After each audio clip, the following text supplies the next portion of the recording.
Pronto, estamos gravando. Bom dia de novo, para deixar isso gravado. Vamos... me informe, por favor, se a apresentação já está aparecendo aí para vocês. Consigo ver o chat, mas não consigo ver a apresentação. Assim? Então, vamos lá. Vamos começar a...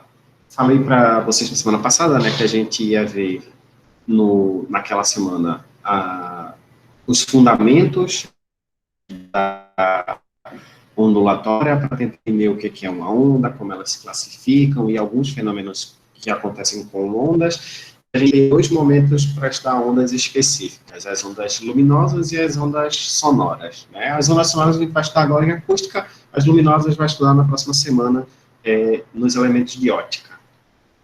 E o que a gente vai estudar nessa parte que vai falar de acústica, né? Basicamente, a gente vai definir o que é o som, o que é a acústica, e apresentar uma maneira de representar as ondas sonoras, para a gente ter um pouquinho menos de dificuldade para visualizar o que está acontecendo. Vamos falar sobre as qualidades fisiológicas do som, que basicamente é como é que o ouvido humano detecta algumas propriedades que os sons possuem.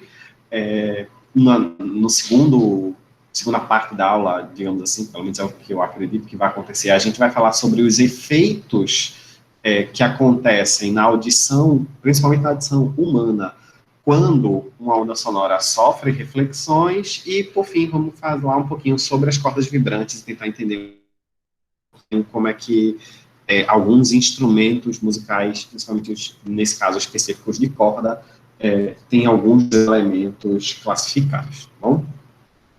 Partindo para definição e representação. Começar com uma pergunta, e aí eu queria que vocês tentassem me responder ela. O que é o som? O que vocês entendem quando se vocês precisassem definir isso numa atividade? Coloquei na atividade, o que é som? O que vocês vão dizer?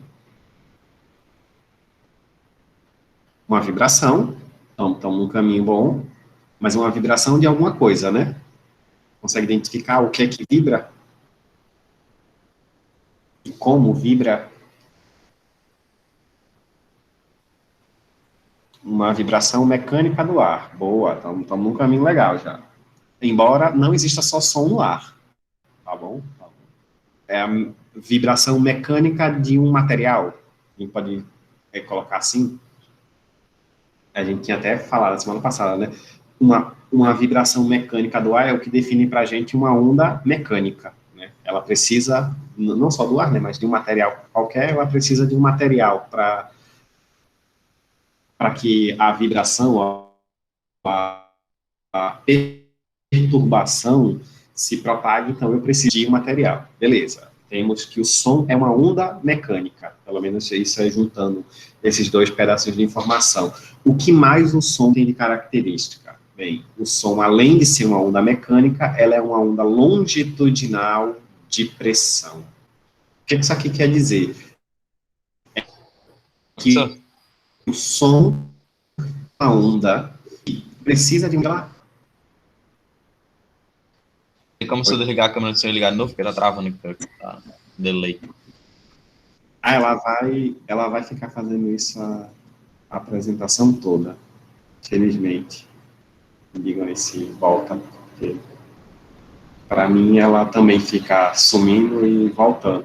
E mesmo se eu deixar desligada, ela se liga sozinha. Voltou? Beleza. Vamos voltar lá para a apresentação. Tá falando aqui, o som, ele é uma onda mecânica, ou seja, precisa de um material.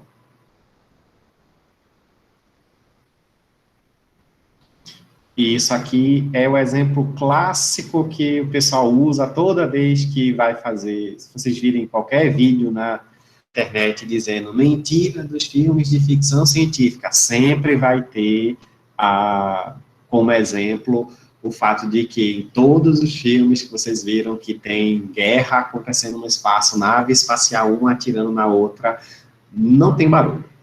Uma guerra no espaço seria tão silenciosa quanto o seu quarto, no momento que não tem ninguém acordado, não tem ninguém passando na rua e que você está só olhando para o teto. É tudo silencioso, não tem som no universo. Mas, como vocês devem imaginar, não seria tão interessante ver um filme de guerra no espaço se não tivesse um barulhinho do raio laser passando para lá e para cá, uma explosãozinha acontecendo de vez em quando. Então, vamos dar liberdade poética para o pessoal que produz os filmes. O que é que vem essa parte aqui? A onda é uma onda longitudinal, porque a propagação e a perturbação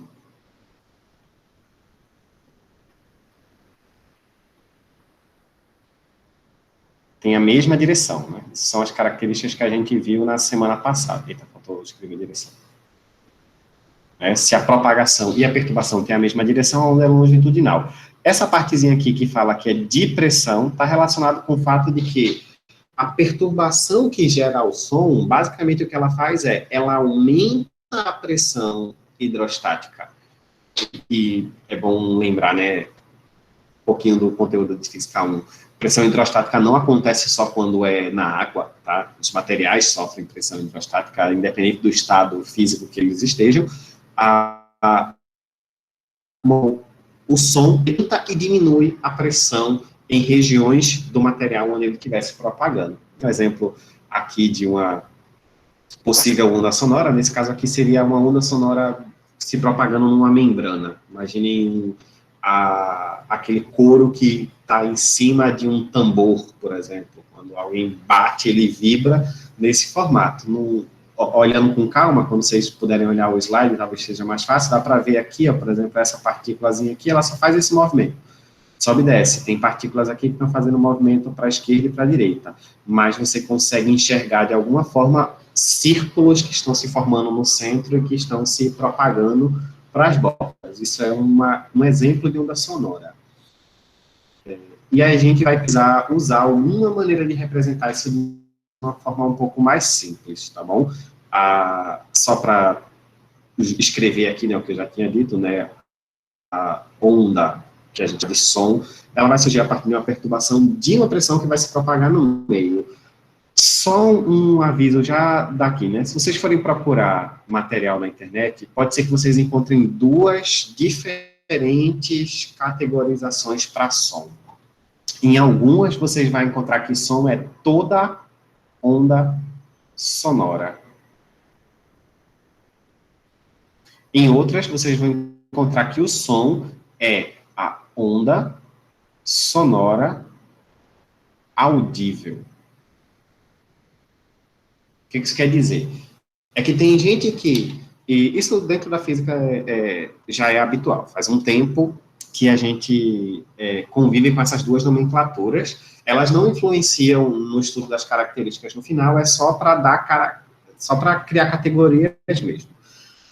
Quem usa a primeira classificação, como por exemplo eu, considera que o som, ser um som ou ser uma onda sonora, é só duas maneiras diferentes de chamar a mesma coisa. E aí, independente das características da onda sonora, ela sempre é considerada um som. E aí eu tenho, dentro de todas as características possíveis, eu tenho uma pequena faixa de sons que o ser humano consegue ouvir. E aí eu tenho a faixa do som audível. Já outros autores, outros professores, preferem dizer o seguinte: som é aquela onda sonora que o ser humano consegue ouvir. E tudo que o ser humano não consegue ouvir são ondas sonoras que se encaixam em duas outras categorias, ou de infrassom ou de ultrassom. Então, quem chama som apenas as ondas audíveis, que existem três tipos de som. Os infrassons são aqueles que têm uma frequência abaixo do som audível, o som, que é a parte da onda sonora que você escuta, e os ultrassons, que são os sons que têm uma frequência mais alta do que o ser humano consegue ouvir. Não há nenhum problema em adotar nenhuma das duas, tá bom? Um é mais homeocêntrico. Acho que o termo mais correto, Vinícius, seria antropocêntrico. Mas essa é a ideia mesmo. Esse é o termo científico para quando você tem uma visão que é focada no homem, né, antropocêntrico.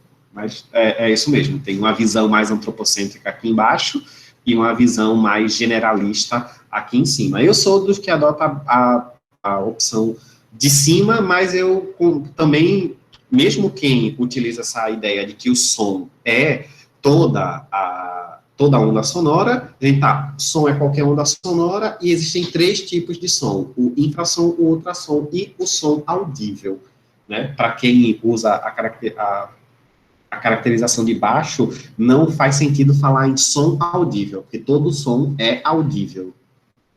Se não é audível, então é onda sonora, não é som. Mas não se preocupem muito com essa classificação. Vocês podem escolher adotar qualquer uma delas, isso não vai mudar em nada as características que a gente vai estudar do som, tá bom? Aí uma outra coisa que eu quero ver com vocês é como é que a gente vai representar, né? Por ser uma onda de pressão, o que é que o som geraria? Se eu tivesse que desenhar uma onda sonora da forma como elas, em geral, são, toda vez que eu fosse desenhar uma onda, eu ia ter que fazer isso aqui. Eu ia ter que desenhar em uma região em que a pressão aumentou, houve um aumento na pressão por conta da propagação da onda sonora, eu ia ter que fazer esse desenho aqui, onde eu tenho as partículas que compõem o material, todas elas um pouco mais comprimidas do que de costume. E essa é a região que a gente vai chamar de região de compressão. Enquanto que algumas outras regiões, né, para essas moléculas se aproximarem nessa região, elas tiveram que vir de outros lugares do espaço. E de onde elas vieram, elas deixaram o espaço vago. Isso diminui a pressão e causa essas regiões aqui, ó, de rarefação, né? Você está falando alguma coisa.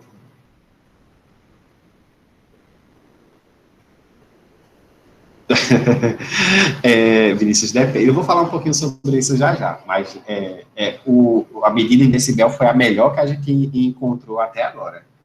Tá? E aí, bem, se eu fosse desenhar a onda sonora de fato como ela se caracteriza, toda vez que fosse desenhar uma onda, teria que fazer isso, desenhar as regiões que estão comprimidas e as regiões que estão rarefeitas. Isso dá um pouquinho de trabalho e dificulta a visualização de algumas informações que a gente gosta bastante. E de onde é que vem isso? Vem do fato de que o som é uma onda longitudinal, né? É difícil representar ondas longitudinais. Então, o que a gente vai fazer? A gente vai fazer um paralelo. Eu vou fingir, pelo menos no desenho, que essa onda sonora, ela tem esse tipo de representação, como esse caso aqui é a representação das ondas transversais, né? Aqui é longitudinal, aqui é de uma transversal, mas eu vou imaginar o seguinte: toda vez que eu tiver uma região de compressão, eu marco uma crista. Se tiver uma região de rarefação aqui, ó, eu marco um vale. E aí eu faço a transição entre as cristas e os vales, descendo quando eu estiver indo de uma crista para o vale, ou subindo quando eu estiver de um vale para a crista. Aí assim eu vou estar desenhando essa mesma onda, a onda sonora, só que de uma maneira um pouco mais simples, já que dá um trabalho danado, cada vez que for desenhar uma onda, tem que fazer todos os pontinhos para dar essa visualização de que em algumas regiões tem compressão e outras tem rarefação, tá bom? Então, é importante não esquecer que esse desenho aqui, ó, ele é só uma representação da onda sonora. Não é assim que as partículas se movimentam quando a onda sonora se propaga, tá bom? Isso é só para facilitar a visualização. Fechada essa visualização, a gente vai olhar um pouquinho para as qualidades fisiológicas. E o que eu quero dizer com qualidades fisiológicas? Fisiologia é uma coisa que está muito relacionada com o corpo dos seres humanos, né? Então, quando eu falo das qualidades fisiológicas do som, o que eu estou querendo dizer é, eu vou estudar o som baseado na forma como, no nosso caso, os seres humanos captam diferenças entre as diferentes ondas sonoras que são emitidas. Então, eu estou querendo estudar aqui aquelas características do som que o ser humano médio, ou não estou falando um musicista com um ouvido absoluto que consegue diferenciar a diferença entre quaisquer notas que forem emitidas. Estou falando de uma pessoa de ouvido médio, que consegue ouvir a maioria dos sons, mas que não consegue distinguir bem todos os tipos de som, tá bom? Então, nesse caso aqui, a gente vai estudar 3 características possíveis, 3 qualidades fisiológicas que o som pode ter. A primeira delas é a intensidade do som. E aí a intensidade vai estar relacionada com 2 características da onda sonora. Vai estar relacionada com a amplitude da onda sonora e também vai estar relacionada com a quantidade de energia que essa onda carrega. De energia. São duas características que têm relação com a intensidade. E, basicamente, qualquer ser humano com uma audição média consegue diferenciar 2 sons com intensidades diferentes. A outra característica fisiológica que a gente vai olhar é a altura. E aí, a altura de um som está relacionado com a frequência. E, mais uma vez, qualquer ser humano com uma audição mediana consegue diferenciar sons que tenham alturas com uma distinção grande o suficiente. Aí, o grande o suficiente vai depender de pessoa para pessoa, mas é possível diferenciar sons com alturas diferentes para a maioria dos humanos. E aí, para todas as outras características que sobram, isso, a finura mesmo, todas as outras características fisiológicas que o som pode possuir, a gente aqui, no âmbito dessa disciplina, vai juntar numa única característica que a gente vai chamar de timbre. E aí, o timbre do som é tudo que sobra. Tem muita coisa? Depende do nível que você estiver estudando. Para o estudo que a gente vai fazer dentro da física, o timbre, ele possui um conjunto de características, umas 3 ou 4 características que a gente consegue distinguir de maneira bem tranquila, mas para quem é um músico, por exemplo, ou para quem trabalha com produção musical especificamente, o timbre ele pode ter centenas de características, e a gente não vai estudar nenhuma delas, a gente vai juntar todas em uma só, e aí eu vou fazer um comentáriozinho que eu acho interessante sobre uma das características que estão dentro dessa categoria aqui chamada timbre, tá bom? Como é que a gente vai distinguir o som? Vai distinguir em 3 características, entre a intensidade, a altura e o resto. Basicamente é isso. Intensidade, a altura e o resto. Porque tem muita coisa que não dá para estudar separado, então a gente junta tudo aqui no timbre, tá? Vamos começar falando aqui da intensidade. O que é a intensidade sonora? A intensidade sonora ela é uma maneira de você medir a quantidade de energia que foi fornecida ao material quando ele foi colocado para vibrar. Então, se a sua fonte de vibração for uma de que aplica muita força no intervalo de tempo pequeno para causar a vibração, você teve uma intensidade alta sendo transmitida. Já se é uma fonte que transmite menos energia, foi uma intensidade baixa que foi transmitida no momento. Essa mesma forma de tratar a intensidade como sendo uma quantidade de energia também está relacionada com a amplitude. Quanto mais energia você fornecer, maior é o deslocamento das moléculas. Aqui o som no ar, tá bom? O ar não é o único exemplo, mas ele é o exemplo que a gente está mais acostumado. Então, se eu forneço mais energia no momento que eu gero a minha onda sonora, o que eu vou estar fazendo é fazendo com que as moléculas de ar se movam com uma amplitude maior. Se vocês lembrarem daquela figurinha lá do início que eu mostrei que tem os círculos se formando, né? Os círculos de aumento de pressão se formando, uma amplitude maior significaria que as moléculas que se deslocaram para formar aqueles círculos fizeram um movimento maior entre a posição original e as 2 posições extremas na oscilação, tá? E aí, para dar para vocês uma noção numérica, mais ou menos, do que é, para um som no ar de intensidade média, que significa que não é nem muito intenso, nem pouco intenso, a ordem dos deslocamentos das moléculas de ar é da ordem de centésimos de milímetros. Ou seja, para um som que não é emitido nem muito alto, nem com alta intensidade, nem com baixa intensidade, uma intensidade considerada mediana, as moléculas de ar vão se mover tão pouquinho que não chega nem a ser 1 milímetro, são centésimos de milímetro, é bem pouquinho mesmo que elas se movimentam, e isso mais tarde vai precisar ser, por exemplo, corrigido pelos nossos ouvidos, né? A gente tem um mecanismo dentro do ouvido que aumenta a amplitude das ondas sonoras que entram no pavilhão sonoro justamente para fazer com que a gente ouça melhor, né? Então, os sons são emitidos com uma certa intensidade e dentro do ouvido a gente amplifica essa intensidade para conseguir que os movimentos oscilatórios sejam melhor convertidos em sinais nervosos, né, para chegar no cérebro da gente, tá? Só para dar uma visão de o que eu estou querendo dizer aqui com essa coisa da amplitude, aqui eu estou representando, né, não esqueçam, isso aqui é a representação da onda sonora, escrevi errado, eita, errei de novo, representação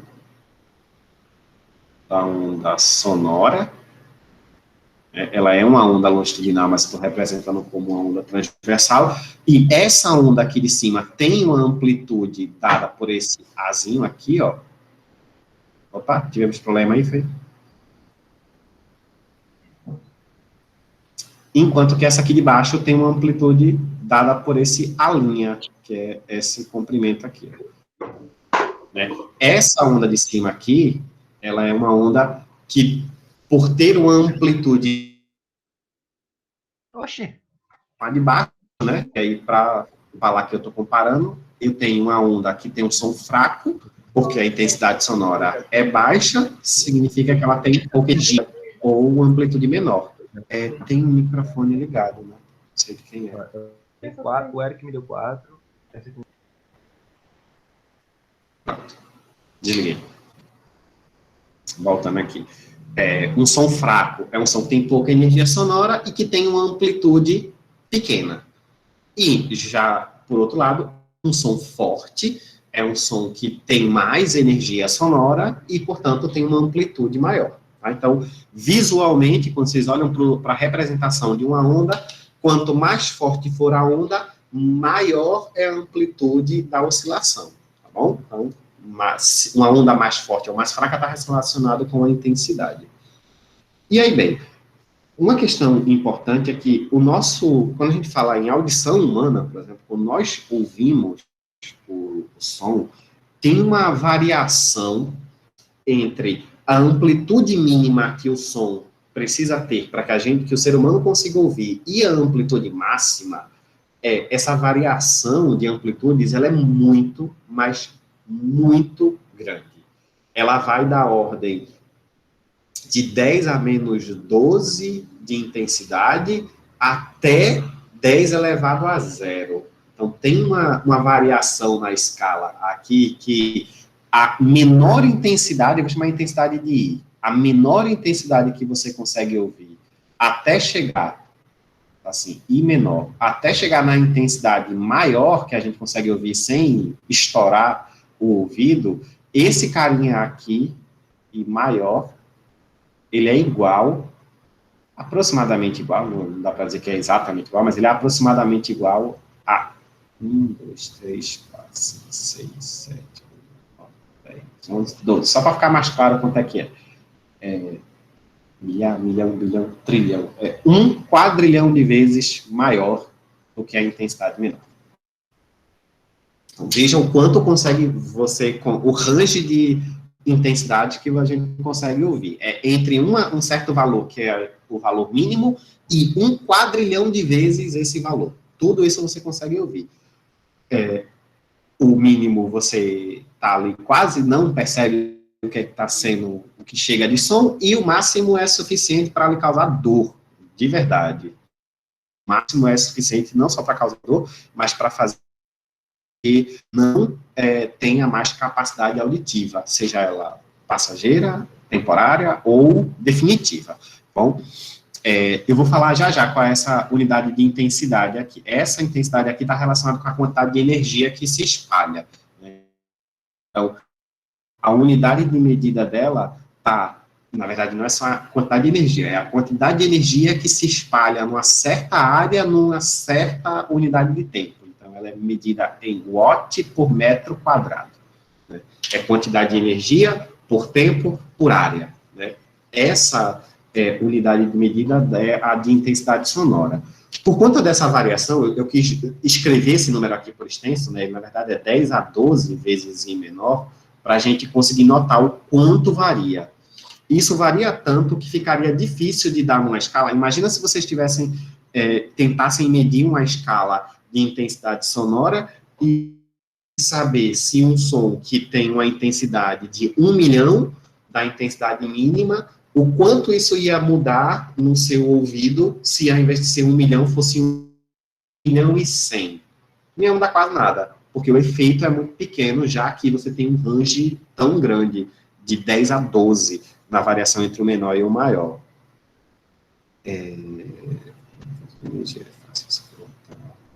Os pássaros. Sim, Vinícius, depende. Depende sim, porque você vai estar ouvindo vários sons ao mesmo tempo, né? Então, como o seu ouvido ele tem um limiar, digamos assim, se já chegou energia suficiente para ele atingir o máximo de energia que ele pode absorver, ele começa a não distinguir bem os sons. Quanto menos ruído de fundo você tem, mais fácil é ouvir outros sons.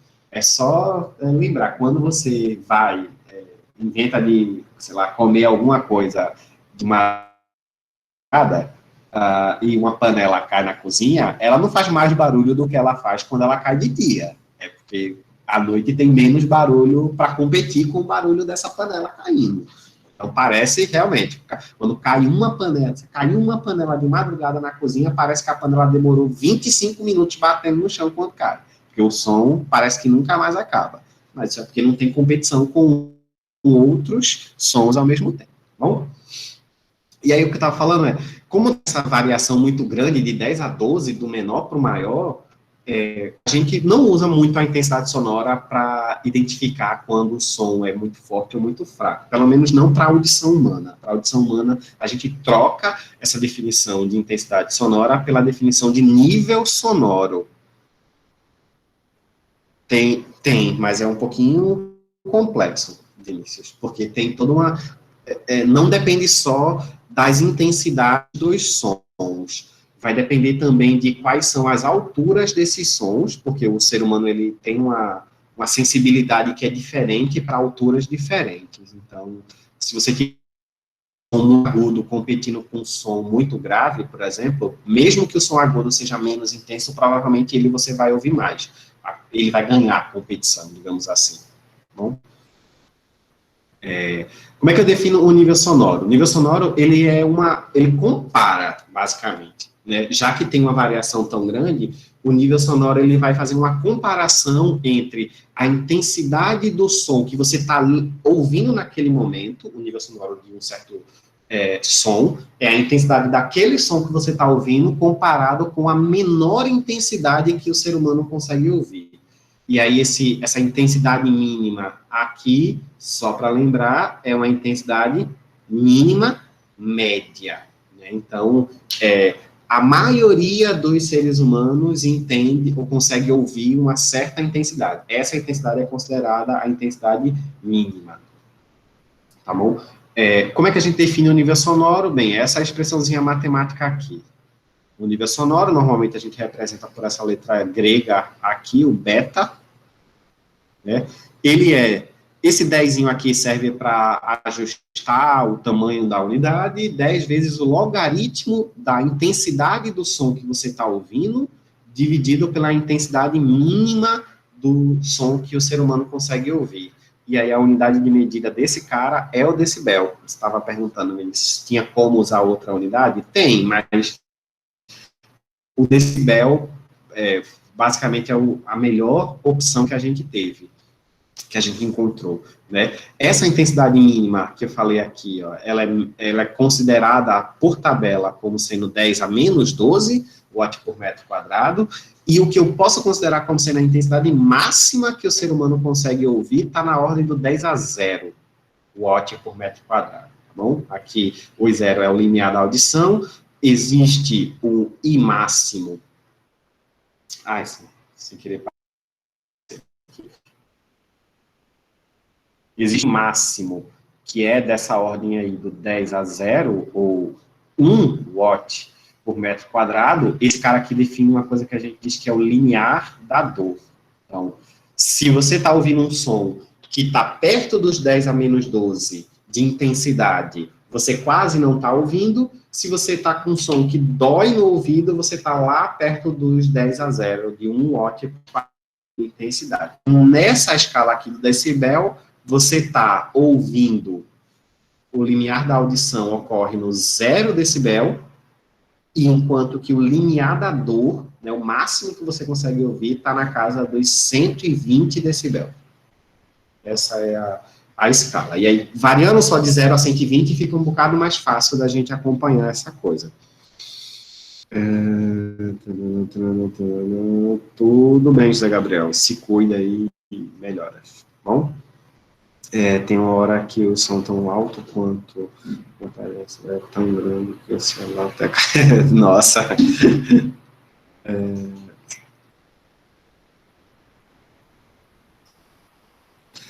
É um audímetro.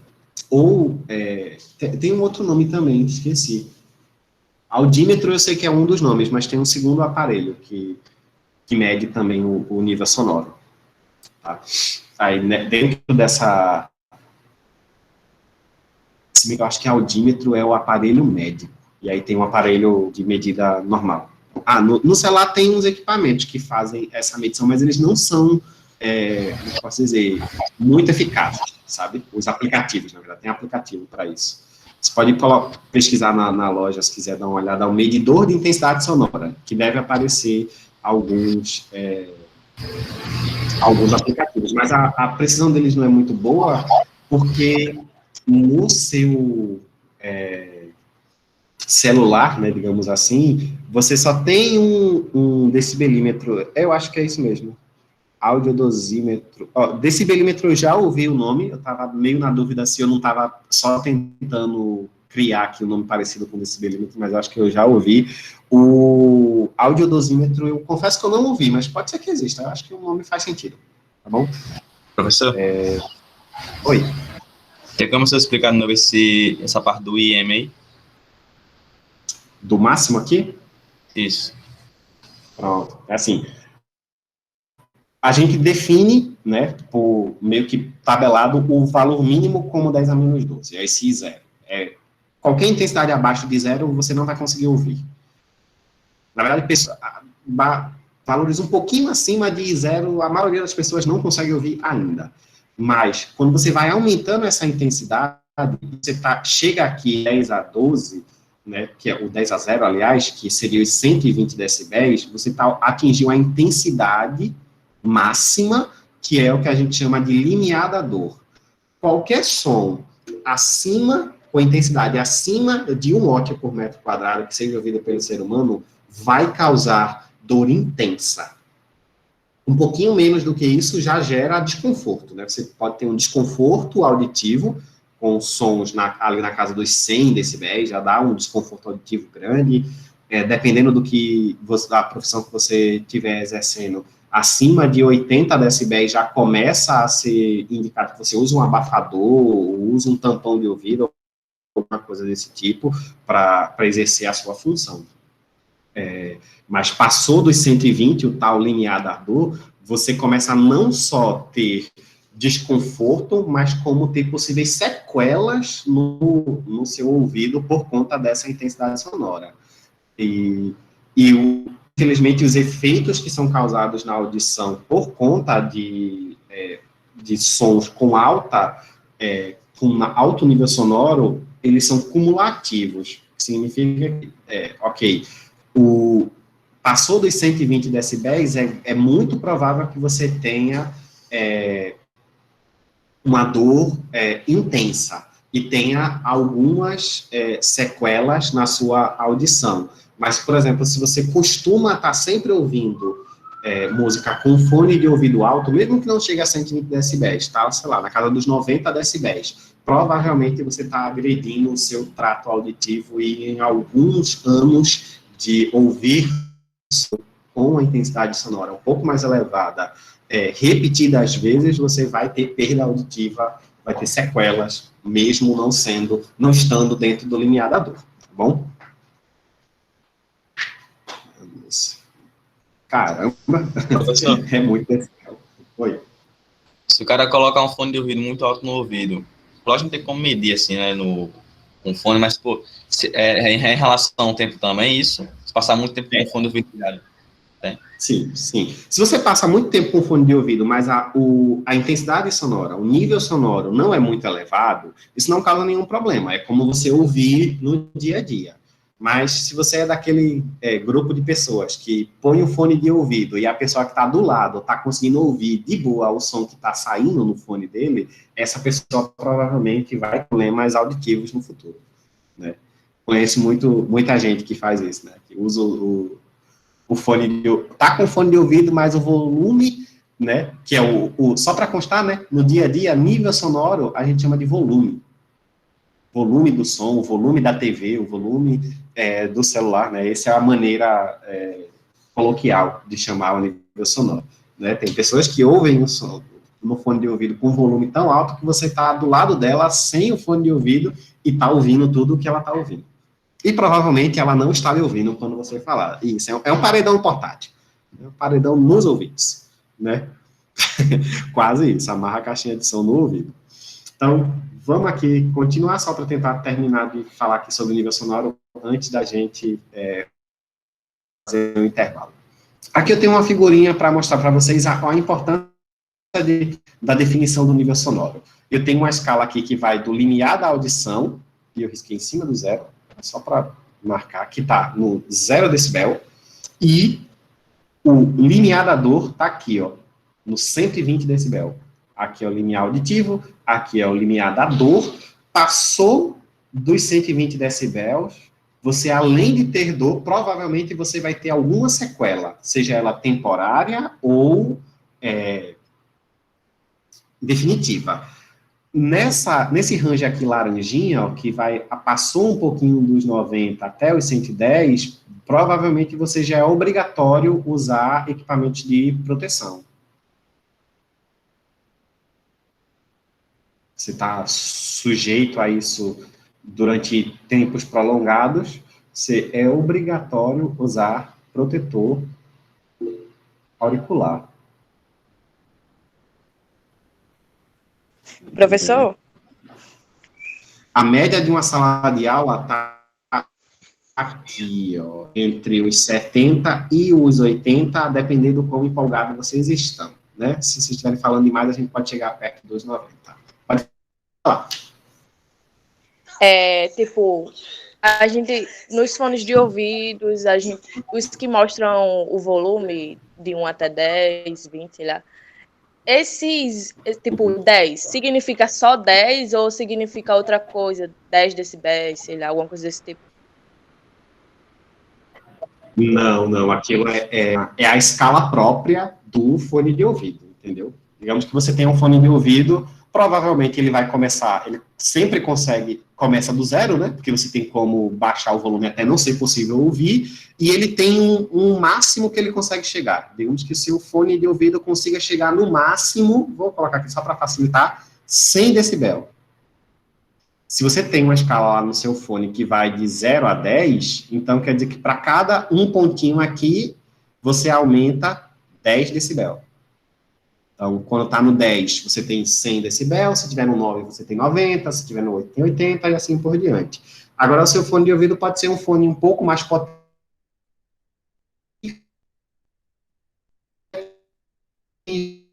de 120, quando ele estiver no 9, ele vai ter 9 vezes 12, que é 108, e aí, assim por diante, as outras contas eu não vou me arriscar a fazer e errar na gravação, mas essa é a ideia, aquela escala que está lá, ela diz entre o mínimo e o máximo, onde você está.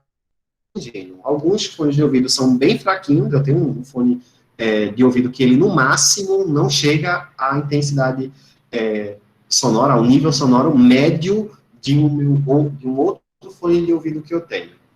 Então, o 10 do primeiro fone é bem menor do que o 10 do segundo fone. Tá bom?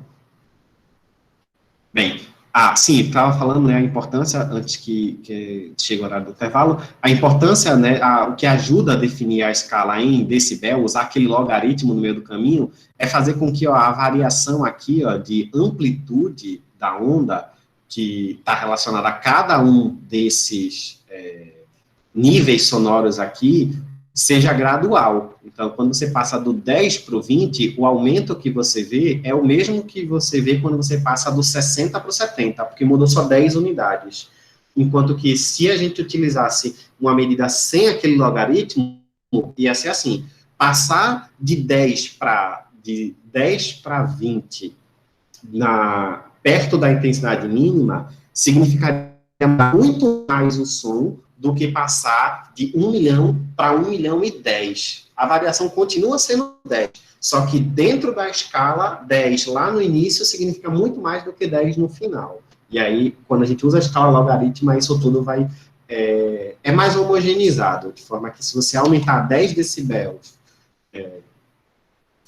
perto do limiar da audição ou perto do limiar da dor, o quanto de amplitude da onda sonora que aumentou é exatamente a mesma coisa, tá bom?